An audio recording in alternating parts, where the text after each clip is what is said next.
This is Larry Culpepper. I love college football so much that I went ahead and came up with the idea of the playoff for it.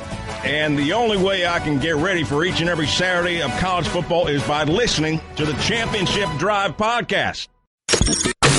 You're listening to the First and Last podcast with Robin Lundberg and Mike Golic Jr. Last to first. Last. We got whipped, so it's hard when what we want to do and what the two areas that we have put an emphasis on in the offseason and really throughout the year. It just came down to Mississippi State did a lot better job of running the ball. We couldn't stop the run. Mississippi State defeating Texas A&M 35-28 over the weekend. So as far as Texas A&M's chances of going to the college football playoff, bye-bye. Yeah, that's a quick over and done one on that one for what was the most controversial portion of the first round of College Football Playoff Committee rankings that came out. A lot of people believing that an undefeated Power 5 team in Washington rightly deserved that number 4 spot, but now it gets interesting because of what the committee's done already. And I said we're going to find out one thing Tuesday night is that's how much we've talked about it. Everyone wanted the human committee. How much a human committee hears the outside noise, because everyone's yelling at them for how wrong they were about Washington not being 4. And you put A&M there, and what do? They lose the first week. So people say, all right, we'll slide Washington in there.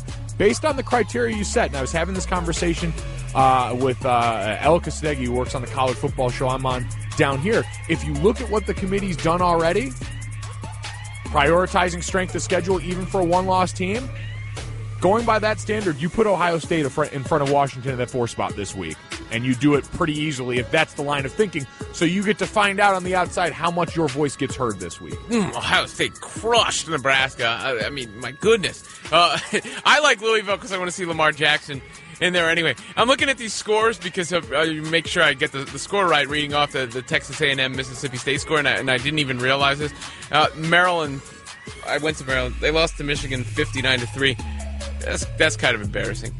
We got to be better than that. I think 4 of the top 6 teams won by around those 4 to 5 touchdown margins. It was a weekend full of blowouts on the top end there, to the point where Bobby Petrino, Louisville's head coach, was coming around saying that they need to do, the committee needs to not prioritize margin of victory. He said, maybe we should have kept our starters in and hung 80 on Florida State earlier this year. Well, relax, Bobby. You put 62 on them, so you weren't far off on that one. And that's a whole separate conversation about how the committee says they don't prioritize margin of victory, even though I think that's impossible to legislate out of the decision. Well, I get his point, though, because Louisville won 52-7, and it doesn't seem like enough, because if you look and see Ohio State beating Nebraska 62-3, I mean, Michigan's undefeated, so it's a little bit different, but those scores are even bigger. The margin of victory even bigger between Clemson, Michigan, and Ohio State all won by a bigger margin of victory than 52-7 for Louisville over Boston College. They did, and it still matters who you beat, because no one's looking at the win over Boston College and saying, oh, that's a great win, or a win, no offense, over Maryland, and saying this is some great win. But the margin of victory still matters. Louisville, the way they burst onto the scene was hanging 62 on what we said then was a pretty darn good Florida State team. And so it resonates when that stuff happens. It resonates when Ohio State puts as many points as they did on what was the committee's number 10 team in Nebraska going into this weekend. So you can't tell me it doesn't matter. Second. Me and Tony have a great relationship. I don't think this team or anybody even worries about that. We just come in and stay focused every day and just try to win no matter who's back there. That was it.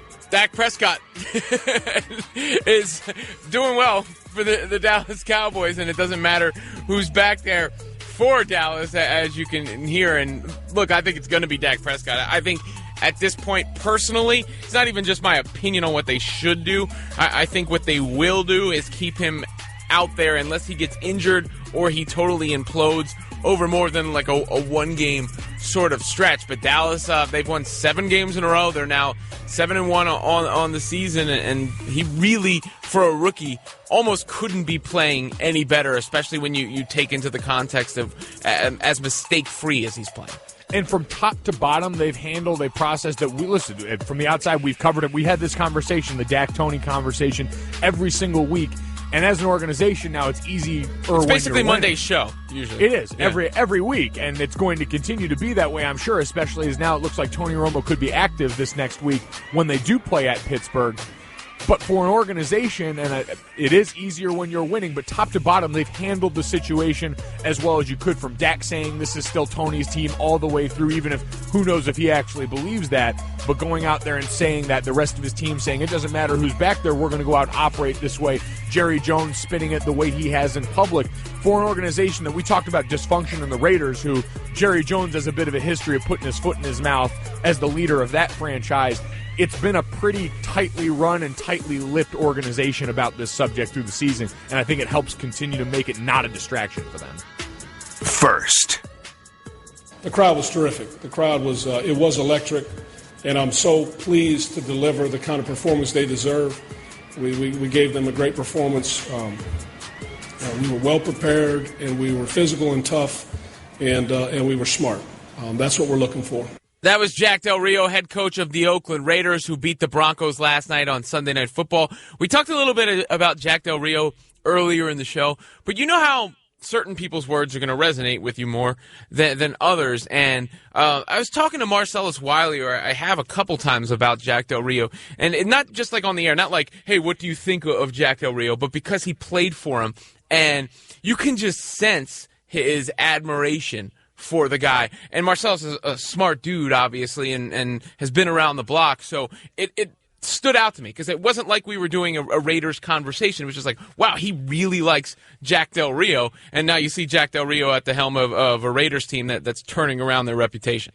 And you can always tell when that conversation is genuine. I've always said it's very easy when you're talking to former players, if you bring up a coach or a guy they played with, you can get, especially when it's candid like that, the true emotions just come out in the inflection and how open they're willing to be. So that speaks a lot to him.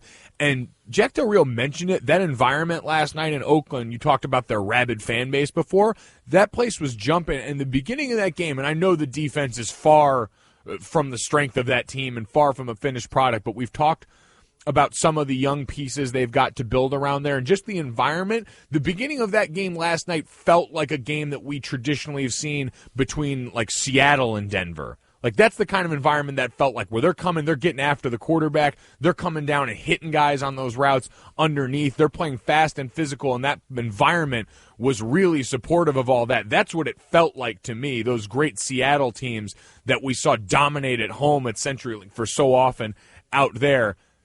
It was just really impressive to watch and continue to watch this team sort of grow and shape its identity now as a successful team. You're listening to the First and Last Podcast with Robin Lundberg and Mike Golic Jr.